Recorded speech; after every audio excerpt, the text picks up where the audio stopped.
Hello, friend. Welcome back.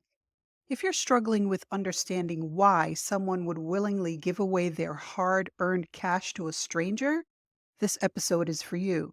We're diving into financial domination, what it really means, and the psychology behind why most men are drawn to it.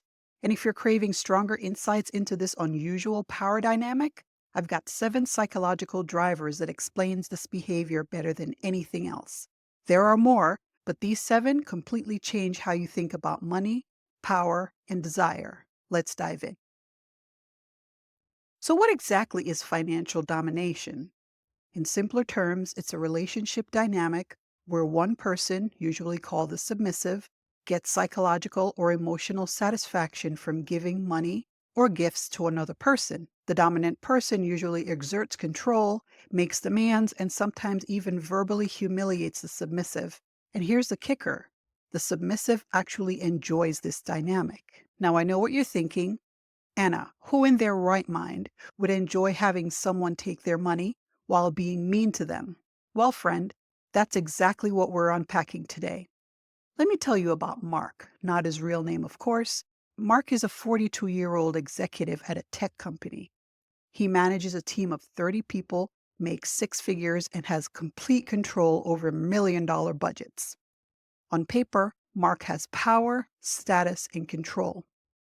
But 3 times a week, Mark logs on to a private chat service and voluntarily sends hundreds of dollars to someone who calls him pathetic, demands more money, and gives him absolutely nothing tangible in return.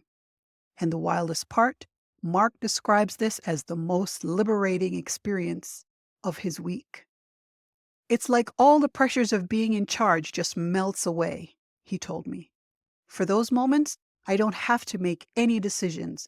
I just follow orders, and there's something incredibly freeing about that, he said. Now, brain scientists and those folks who study the mind, the ones who might recline you on a fancy couch and ask about your childhood, would find this fascinating. And they do have some theories about why this happens, especially with men. But before we dive in deeper in those theories, let me take a quick moment to say thank you for hanging out on the couch and helping us grow. If you haven't already, go ahead and hit that subscribe button and the bell for notification of future episodes. Every subscriber means I can keep bringing these psychological curiosities to your earbuds. Now back to our financial domination discussion.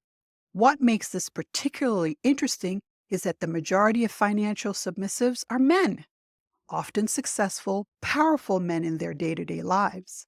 Let me share another story. Jordan, again, not his real name. Jordan is a lawyer who works 70-hour weeks. He's always on, always making high-stakes decisions, always being the responsible one. He discovered FINDOM after his divorce and describes it as the only time I get to turn off my brain. In court, I have to be perfect. One mistake could cost my client everything, he explained. But when I'm interacting with my financial dominant, I'm allowed to be imperfect. I'm allowed to be weak. I'm expected to fail and can be humiliated. And somehow that's incredibly relaxing. Wow. This brings us to the psychological aspects. Those mind explorers would suggest several reasons why this dynamic appeals particularly to men. Number 1, power exchange. Many men who engage in FINDOM hold significant power and responsibility in their daily lives. The psychological weight of constant decision making can be exhausting. Temporarily surrendering control can provide relief from this burden. Number 2, escaping gender expectations. Men are often socialized to be providers, protectors, and to be in control.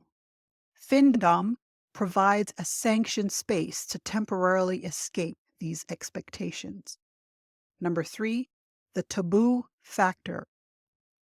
There's something psychologically powerful about engaging in behavior that goes against social norms.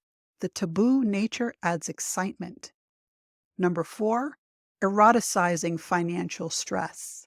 Some of our brain whisperers suggest that this behavior can be a way of transforming financial anxiety into pleasure.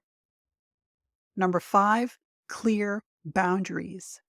Unlike many real-world power dynamics, FINDOM relationships typically have clear rules and boundaries, providing a safe structure for exploration. Number 6, attention and connection. In an increasingly isolated world, FINDOM provides attention and connection, albeit in an unconventional format. And number 7, the thrill of the risk. From an evolutionary perspective, risk-taking behaviors have complex reward systems in our brains. Financial risk-taking triggers similar neurochemical responses to other forms of excitement. Now, I'm not saying that financial domination is necessarily healthy or unhealthy. That's far too simplistic.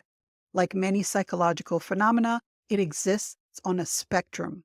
For some, it's a harmless fantasy that provides stress relief. For others, it can become problematic, especially if it leads to financial hardship or interferes with daily functioning. And this brings me to an important point. Just because something has psychological explanations doesn't mean it's automatically good for us. Those mind detectives would be quick to point out that understanding why we do something isn't the same as endorsing it. Just a friendly reminder, this is not professional advice. But understanding these dynamics can help us be more compassionate towards ourselves and others. It reminds us that human psychology is complex, and behaviors that might seem strange at first glance often have understandable roots when we look deeper. I think it's time to start practicing a new instrument when it comes to how we think about unusual behaviors. Instead of jumping to judgment, perhaps we can approach with curiosity. What psychological need might this behavior be fulfilling? And what would healthier alternatives look like? For those who find themselves drawn to financial domination, here are some questions worth considering. Number 1, is this behavior enhancing my life or causing problems? Number 2, am I engaging with safe financial boundaries? Number 3, are there healthier ways I could experience simple psychological benefits? And number 4, am I using this dynamic to avoid addressing underlying issues? And for the rest of us who might not understand this particular dynamic, perhaps this is an opportunity to reflect on our own psychological needs and how we fulfill them. After all, we all have our own unique ways of seeking relief from life's pressures. Some are just more socially acceptable than others. All right, that's it for today's episode of Couch Tales, Why We Do What We Do. I'm your host, Anna Leah. If you like this episode, take a moment to follow us, click that subscribe button, and share it with a friend. Until next time, friend, stay curious, stay kind, and maybe think twice before opening your wallet to strangers.